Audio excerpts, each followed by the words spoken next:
Hello people, welcome to my channel, welcome to another video. This is my Arsenal versus Chelsea preview for the game which will be taking place tomorrow in the Premier League at the Emirates, with kickoff being at 5:30 PM UK time. So what I'm going to do for you guys in terms of this preview is that firstly I'll be giving you the team news concerning both sides, and as always I'll be giving you the team news of the home side first, which in this case will be Arsenal.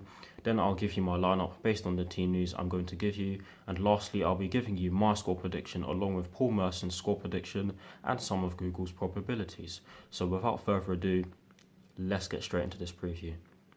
Alright, so starting off with the Arsenal team news, there are two main stories concerning the first team, the Arsenal first team shall I say, and the first one concerns Hector Bellerin and Nacho Monreal, and that is that they could both return to the starting lineup, having both as they both sat on the bench against West Ham after recovering from their injuries. So that's good for them, but not necessarily good for us as their fullbacks. As those two are really good fullbacks, sorry. Yeah, that's the first story concerning the Arsenal first team. The second one concerns Mesut Ozil, and that's that he hopes to start tomorrow after being left out completely against West Ham United last Saturday. So that's it for the Arsenal team news. Moving on to the Chelsea team news now.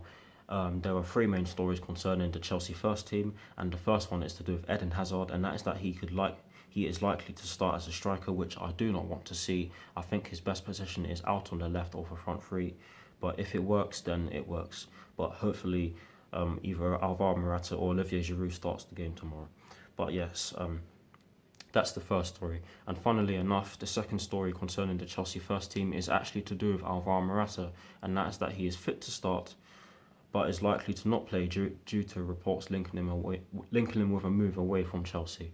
Hopefully he starts because he hasn't played in a very long time. I believe that his last game was against Nottingham Forest, but with the amount of games we've played since, it's a fairly long time. But hopefully he starts. Hopefully we start a striker, because we are going to need one if we're gonna face defenders like Socrates and Laurent Koscielny, for example. I butchered that, but I'm just giving you examples because I don't know who's going to start for Arsenal tomorrow. But yeah, that's the second story concerning the Chelsea first team out of the way. Now the third and final one concerns Olivier Giroud and Ruben Loftus-Cheek. This story explains that Olivier Giroud is still recovering from an ankle injury in which he sustained against Crystal Palace last month, whilst Ruben Loftus-Cheek remains out with a back problem in which he picked up against Nottingham Forest a fortnight ago. So that's it for the team news. Moving on to my lineup, and starting off with the formation as always, it is going to be a 4-3-3 with that deep line playmaker involved.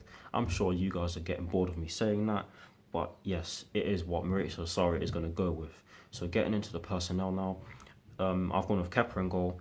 I've gone with a back four from right to left of Cesar Azpilicueta, Antonio Rudiger, David Luiz and Marcos Alonso, our standard Premier League back four. And then moving into the midfield three, I've gone with Jorginho in that deep line playmaker role. Now I have something to tell you lot. We were linked with Leandro Paredes of Zenit St. Petersburg, obviously a Russian team.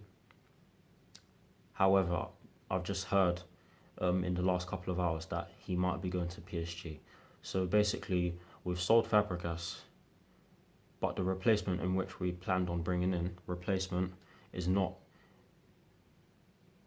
likely to sign for us. I mean, that just shows you how incompetent our board really is.